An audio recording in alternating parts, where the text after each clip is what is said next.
श्री गुरु जी का खालसा श्री वाहिगुरु जी की फतेह। जन्म साखी 10 गुरुओं की। सूरज प्रकाश ग्रंथ साखी गुरु रामदास जी की। श्री गुरु अर्जन देव जी को लाहौर भेजना। श्री गुरु रामदास जी के ताए के पुत्र सहित मल्ला ने हाजिर होकर प्रार्थना की कि मेरे पुत्र का विवाह है और आप इस समय लाहौर चलकर हमें सम्मानित करो।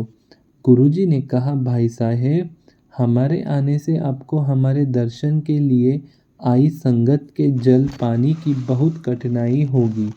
इस कारण आप हमारे एक लड़के को ले जाओ। धन गुरु नानक। सारी मल की सहमति लेकर गुरुजी ने अपने बड़े लड़के बाबा पृथ्वीचंद जी को लाहौर जाने के लिए कहा, परंतु पृथ्वीचंद जी ने कहा, पिताजी, अगर मैं चला गया तो बाहर से आई संगत की देखभाल और उनकी ओर से आई भेंट की देखभाल कौन करेगा? यह उत्तर सुनकर गुरुजी ने बाबा महादेव जी को कहा कि इस विवाह के समय आप लाहौर चले जाओ। महादेव जी ने कहा, पिताजी, मैं किसी को जानता नहीं और ना ही कहीं जानना चाहता हूँ। धन गुरु नानक।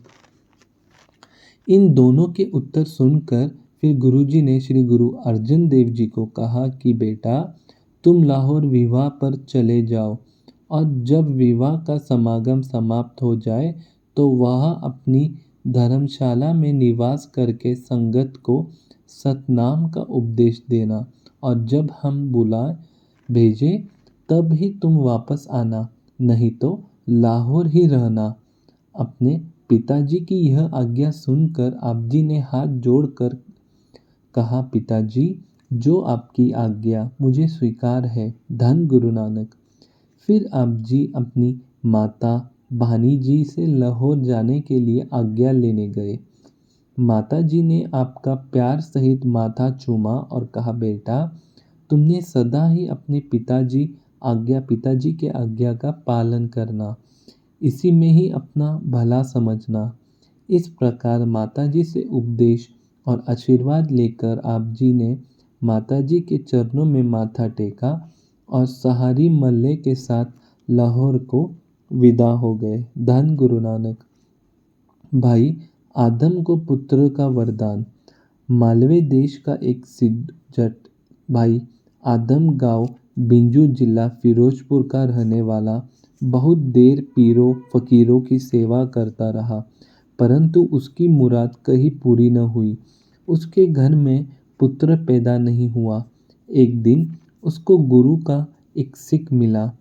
आदम ने उसकी प्रेम सहित पानी की सेवा की और प्रार्थना की कि भाई जी, मेरे घर पुत्र की संतान नहीं है। आप गुरु जी के आगे अरदास करो कि मेरे घर पुत्र पैदा हो। उस गुरु के सिख ने अरदास करके फिर आदमी को कहा कि इस समय गुरु नानक की गद्दी पर गुरु रामदास जी सुशोभित हैं। तुम उनके पास गुरु के चक्के में चले जाओ। वह तुम्हारी मदद करने और पूरी तरह समर्थ है। उनके पास तुम्हारी मुराद पूरी हो जाएगी। धन गुरु नानक। सिखों के वचन पर भरोसा करके भाई आदम अपनी पत्नी को साथ लेकर गुरु के चक्के आ गया। सेवा में मेवा ध्यान रखकर भाई आदम जंगल से रोज 2 गठड़ी लकड़ी की लाकर एक गठड़ी गुरु के लंगर में दे देता और एक अपने घर जमा करता जाता। इस तरह ही जब कुछ समय निकल गया तो एक दिन सर्दी के मौसम में बहुत वर्षा के कारण सूखी लकड़ी कहीं हाथ न आने के कारण सर्दी से संगत बहुत दुखी हो गई। धन गुरु नानक। तब भाई आदम ने गुरु जी की खुशी लेने के लिए अच्छा समय समझकर अपने घर जाकर रखी हुई सूखी लकड़ियाँ सब ज़रूरतमंदों के घर बांट दी। सर्दी से तितर हुए लोग सूखी लकड़ियाँ जलाकर खुश हो गए और भाई आदम की इस मिल बांट कर प्रयोग करने वाली प्रवृत्ति को देखकर उसकी शलाया करने लगे। धन गुरु नानक। संगत की प्रसन्नता का गुरु जी को पता चला तो आप जी ने भाई आदम को बुलाकर कहा, भाई सिखा, गुरु नानक जी की संगत की तेरे ऊपर खुशी हुई है।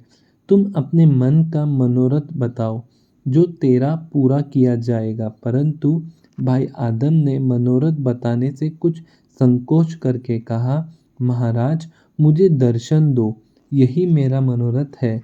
3 बार जब गुरुजी ने वरदान मांगने के लिए कहा और भाई आदम जी ने तीनों बार ही दर्शन दो मांगा, तब उसके संकोच भरे मन की आंतरिक तह को जानने वाले अंतर्यामी जी ने कहा, भाई तुम कल अपनी पत्नी को साथ लेकर आना और फिर जिस मनोरथ के लिए आप गुरु के लंगर और संगत की सेवा करते रहे हो वह आकर बताना। धन गुरु नानक। आपका मनोरथ गुरु नानक जी पूरा करेंगे। इस उपरांत भाई आदम ने अपने डेरे में जाकर सारी बात अपनी पत्नी को बताई और दूसरे दिन उसको साथ लेकर गुरुजी के पास हाजिर हुआ। गुरुजी ने वचन किया कि भाई आज आप अपना मनोरथ निसंकोच बताओ। तब आदम की पत्नी ने हाथ जोड़कर कहा, महाराज हमें पुत्र की दात प्रदान करो, हम संताहित है। यही मनोरथ मन में रखकर हम आप जी के दरबार में आए हैं। धन गुरु नानक। गुरु जी ने अंतर्धर होकर वचन किया कि आपकी श्रद्धा भक्ति और निष्काम सेवा पर हम बहुत खुश हैं। गुरु नानक साहिब जी की कृपा से आपके घर एक बड़ा प्रतापी लड़का होगा। उसका नाम आप भगत रखना। अब आप अपने घर चले जाओ और सतनाम का स्मरण करते हुए अपनी कृत्य करके आनंद प्राप्त करो। धन गुरु नानक।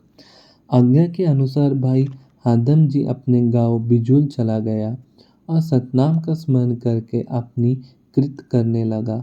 समय पाकर इसके घर लड़का पैदा हुआ जिसका नाम इन्होंने गुरुजी की आज्ञा के अनुसार भगत रखा।